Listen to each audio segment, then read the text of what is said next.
This is JPar, and you are watching the new review solo round. That's right.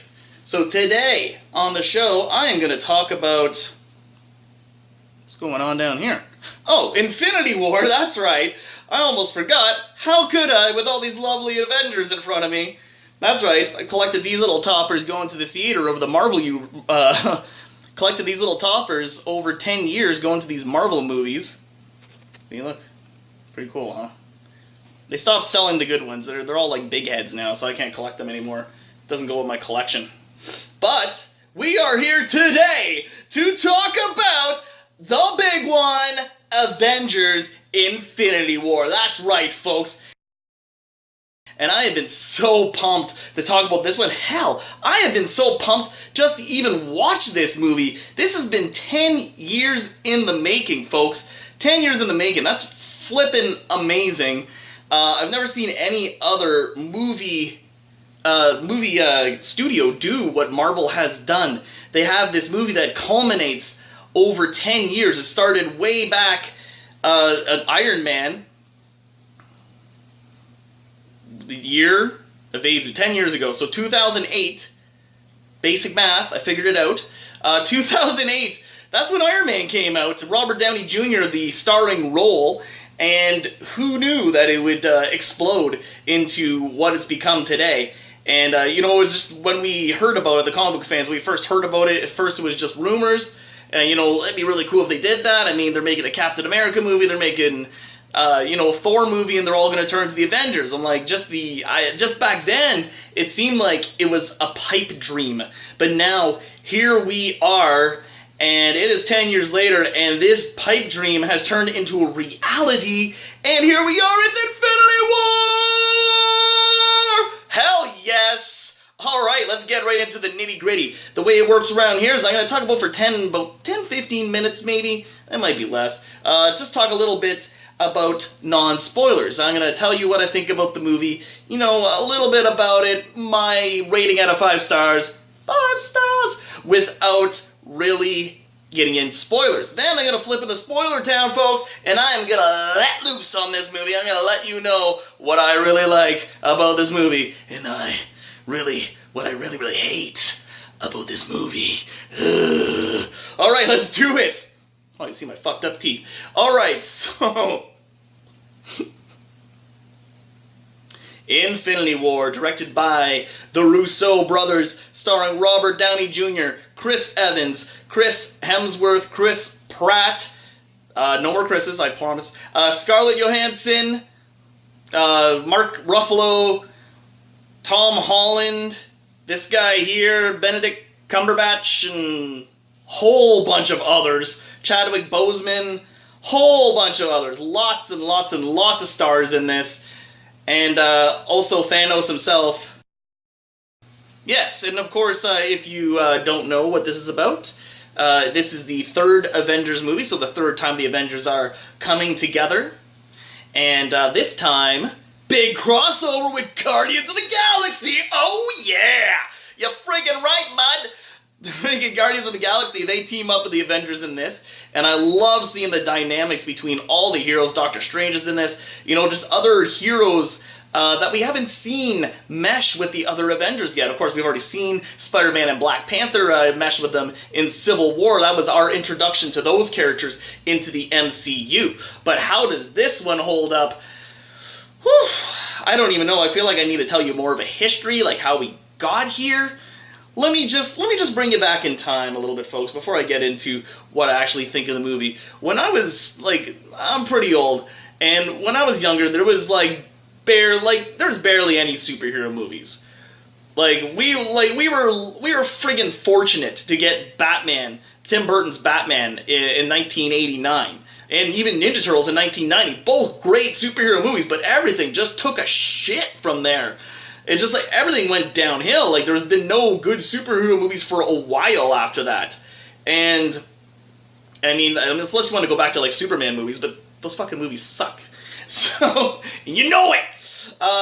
But, yeah, so I remember talking to my friends back in the day, and I'm like, if Marvel really wants to make a good movie, what they're gonna need to do is they're gonna have to make they're gonna make these individual movies and they all gotta build up to a movie. Everyone used to say to me, it's like, oh, they'll never do that. The studios will never do that. They'll never invest that much money. And I was like, you never know, man.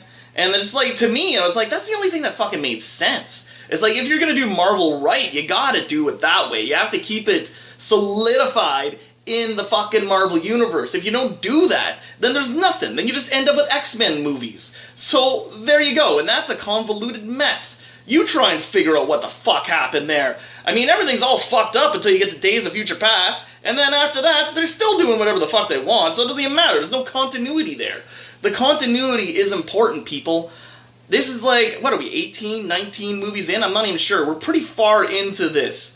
Like, there's a lot of movies. I've never seen this many movies tell all the same story, build up to one story. So yes, Marvel has accomplished something amazing here, folks. They really have. I'm sorry you don't like superhero. If you don't like superhero movies, then I'm sorry. You're missing out. It's the only thing that's it's one of the few things that are worth going to the theater for nowadays. Like, you need the special effects, you need the story, you need the action. What's better than a movie that just keeps going and going and going, starring these beautiful characters right here? Nothing. Unless you put them all together and they're both to take on the biggest baddie of them all, Thanos, and they're both to risk their life.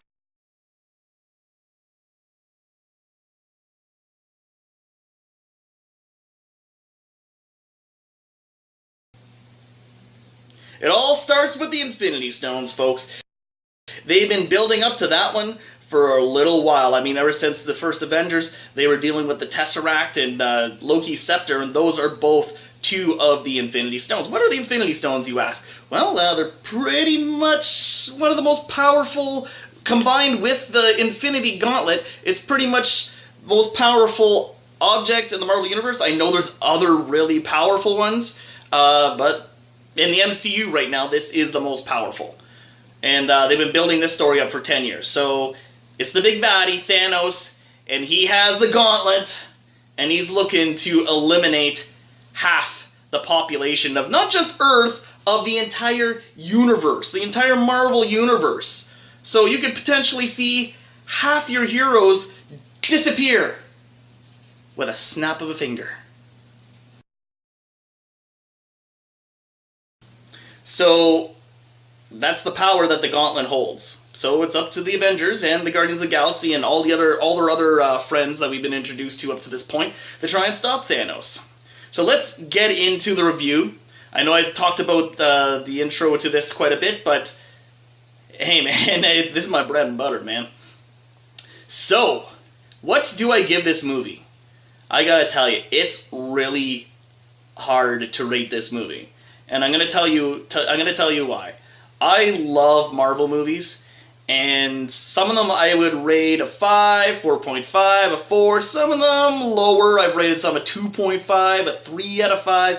So there's a scale that I have to follow. In fact, I've had to adjust my 5-star scale just for Marvel movies so I could figure out where each one fits, because there's so many of them. So I gotta figure out which ones are the best, which ones are the worst, and then I gotta pick a pecking order. It gets a little bit tough when I do this.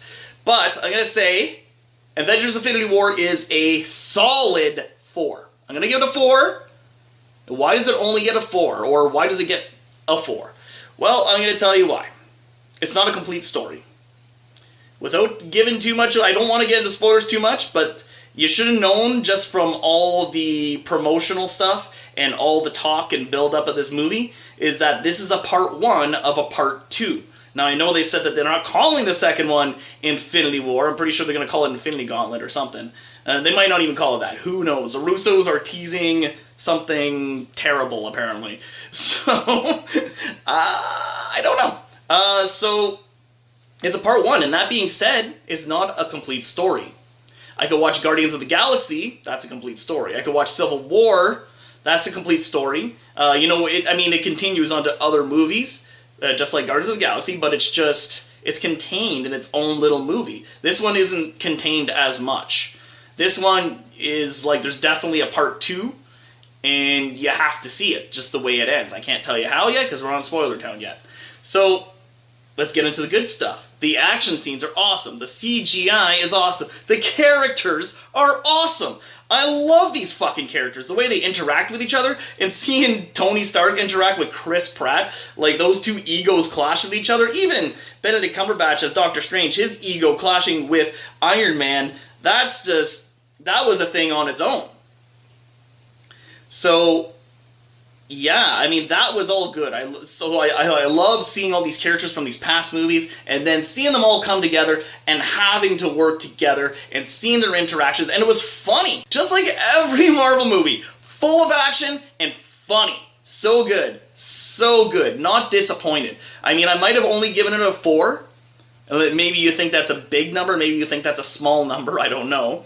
Like I said, I'm just giving it a 4 because my verdict is still out on the whole encompassing story. Once I see part 2 of this, then I will know for sure where this sits. But I even went back and I watched the original Avengers recently, and I thought that was excellent. And I still think it's a little bit better than Infinity War. And once again, I think it's because of the fact that it's a contained story, and I just think there's more interactions between the characters. I find this is where it starts coming a problem in this movie, is that sometimes it's a little too much action. It's a little bit overbearing, and you know, it's awesome. I love it, but there's never any time to sit down and for these characters to really get to know each other. You know what I mean? That was the title. There's no chance for these characters ever to sit down and get to know each other. And that's kind of the part I liked about the original Avengers, is them getting to know each other and all that. And we still get a little bit of that, but it's just, let's just say it's like action from the get-go. You're just thrust upon this universe, and you kind of already know what's happening because you've been watching the previous movies. So you already have an idea, and then it's just full tilt all the way. It doesn't stop for the 2.5 hours that it goes. And for me, the 2.5 hours did not seem long. I was there and I was like, fuck, bring on the next one. I can't wait. Like, I could have watched the second part of Infinity War right then and there. It's like, I just want to know what happens. That's it. So yeah, love it. Solid 4.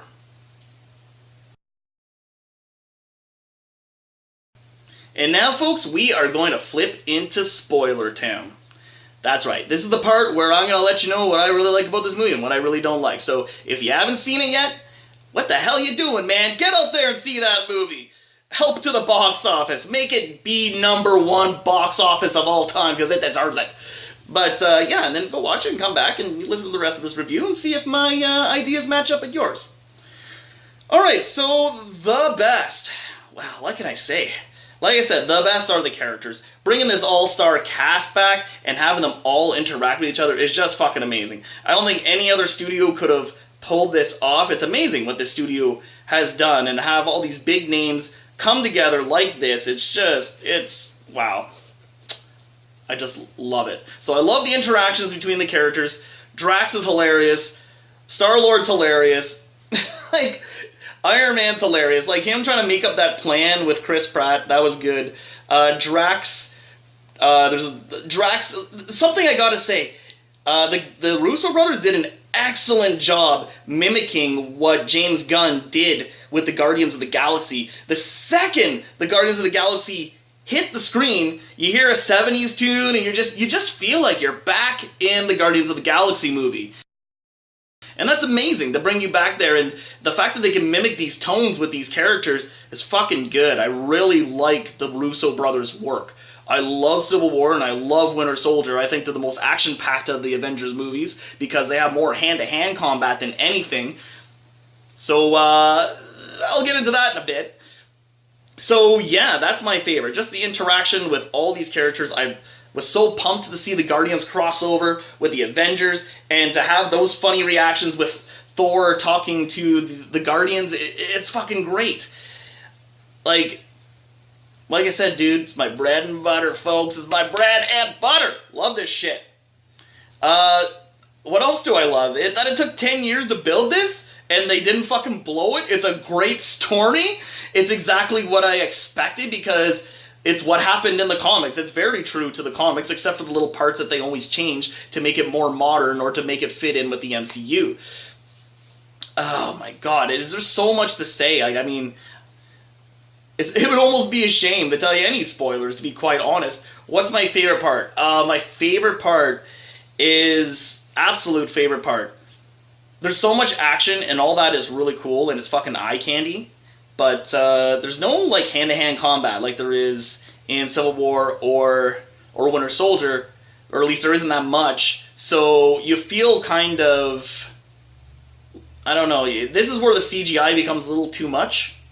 This is like, I mean, those scenes are awesome and they look great. Great eye candy. It's a comic book reader's dream.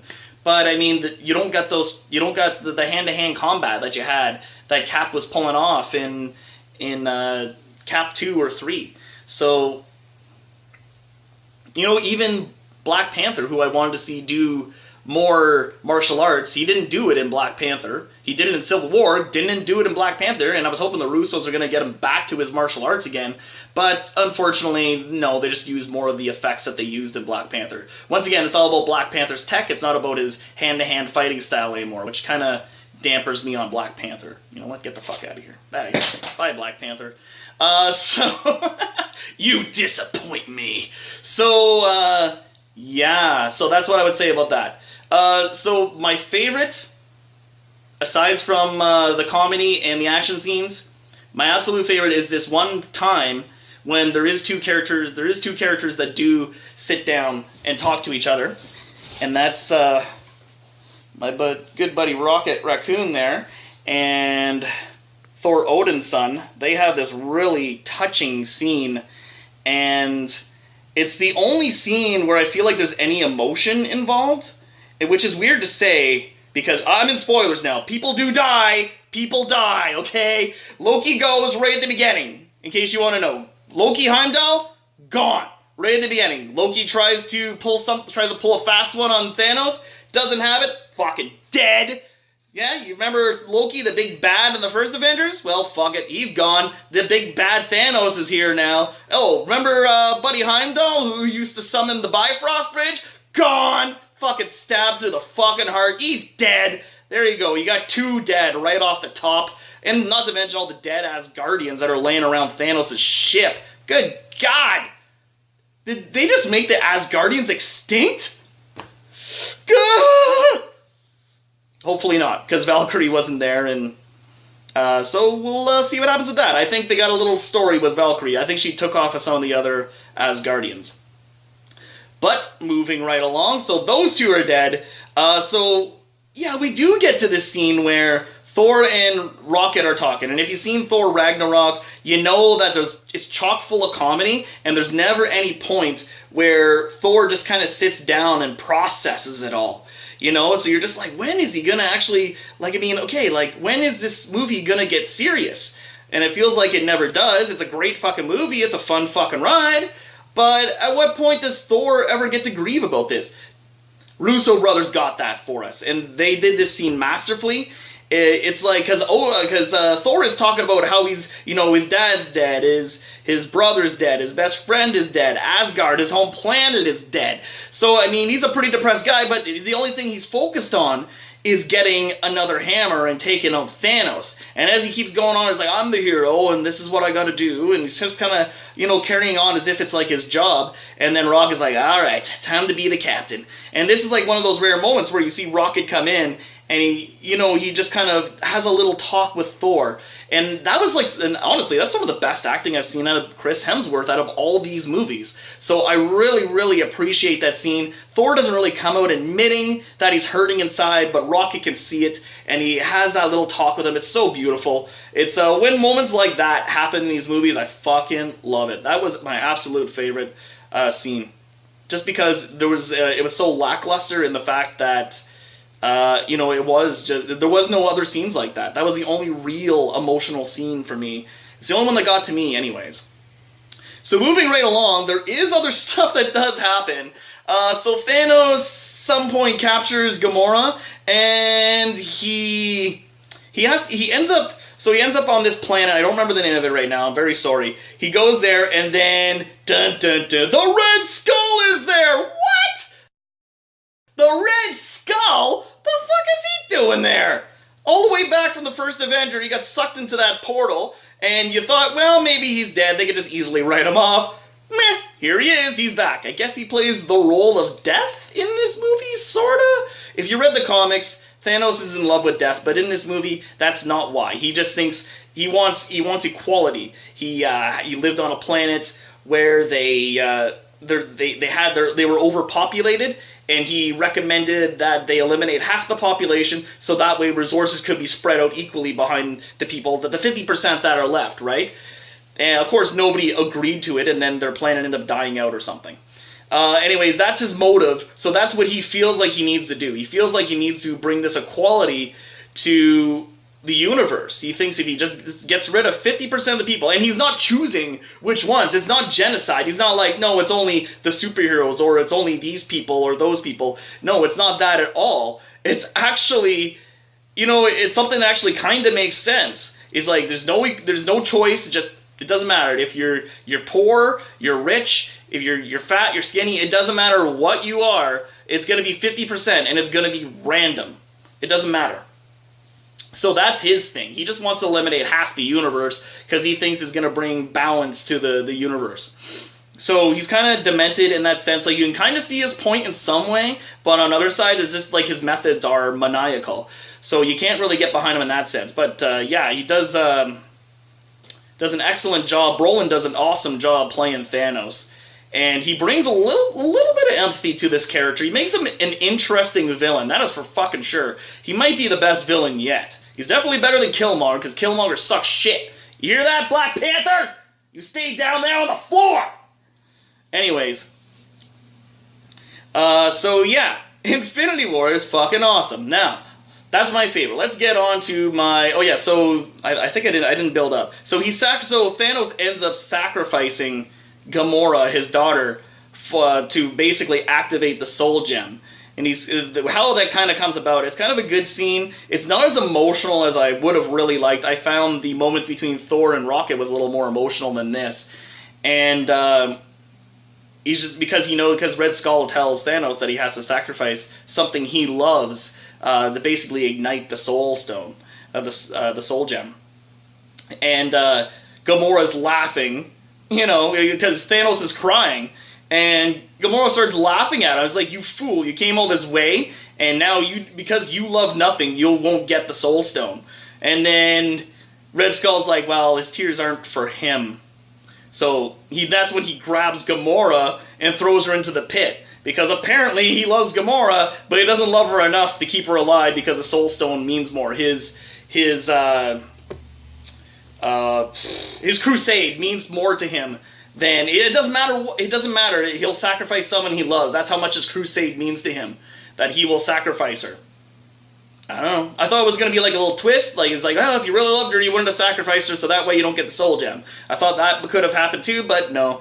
Gamora dies, I guess. I don't know. I'm still out to lunch on that one. I have a feeling she'll be back, even though she was the third death in this movie. But I have a feeling that she might be back. I feel like there's unfinished business there with her and Peter Quill, so... Anyways, moving right along, does anyone else die?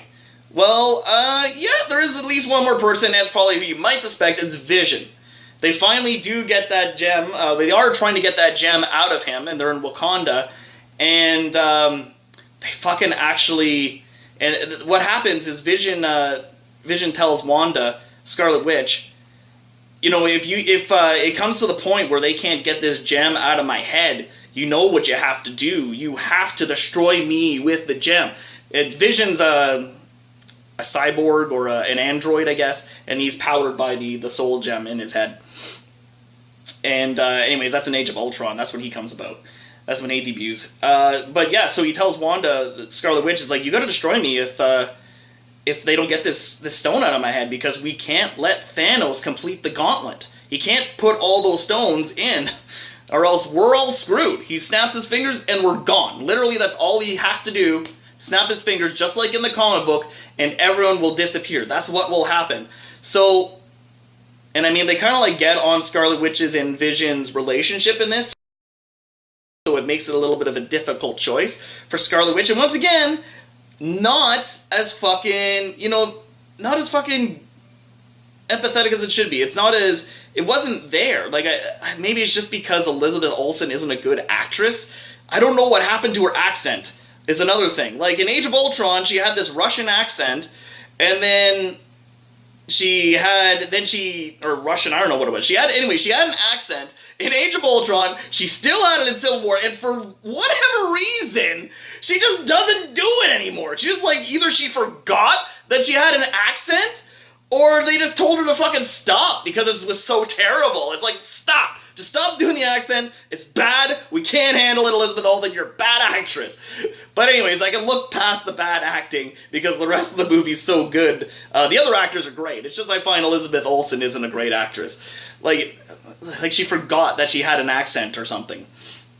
So anyways, she finally wipes out Vision, and once again, should be a heart-wrenching moment.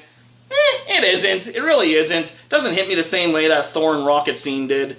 And, so, yeah, she destroys Vision, Vision dies. You think that's it? Because it should be the end of the movie, right? Because if Thanos can't get the Soul Stone, he can't complete the gauntlet.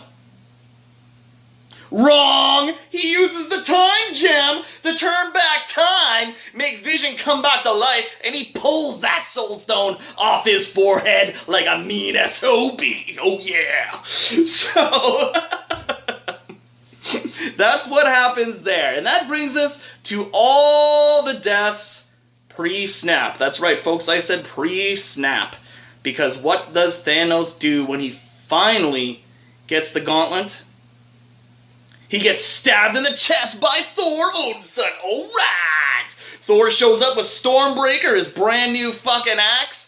His brand new hammer, fucking puts it right into Thanos' chest. You're fucking awesome, Thor! You just saved the whole Marvel Universe. Then Thanos looks up to him and says, you should have went for the head. Snaps his fingers, half the Marvel Universe disappears.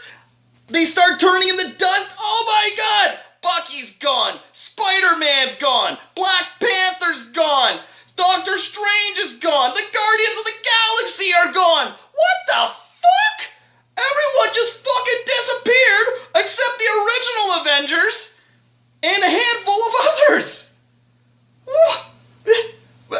But you can't leave me like this. I can't wait a whole other year. But Spider-Man. I don't want to go. I don't want to go. Anyways, everyone who died after the snap is definitely still alive. If you think they are not going to make Spider-Man Homecoming 2, Black Panther 2, or Guardians of the Galaxy 3, you are dead wrong. You're as dead as Loki and Heimdall, because they are so making sequels to those movies. Everyone who died after the snap, all the people who faded to dust, they're going to be back. They're going to be just fine. Everyone pre-snap? Maybe not so much. I'm still out to lunch on, still not sure about Gamora.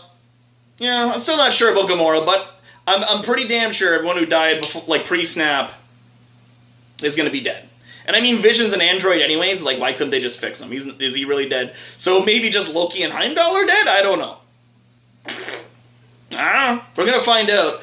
We're going to find out next year when the next one comes out. I have a feeling someone else has to sacrifice themselves to that soul gem, and it still might be the man right here, the man who started it all. Gotta wait, Thor. The man who started it all, Tony, Iron Man. I'm pretty damn sure he's gonna be the one who sacrifices himself. And if it isn't him, then it's gonna be this guy right here, the first Avenger, Captain America. So, that's my bets. It's probably, that's who I think is going to die in the next one. One of those two for sure. And it's going to be a huge sacrifice. They're going to sacrifice themselves for the rest. It's going to be them two, or it's going to be Nebula. I can see Nebula maybe even sacrificing herself for Gamora. Like in the comics, this isn't a spoiler thing, but in the comics, Gamora does get the gauntlet.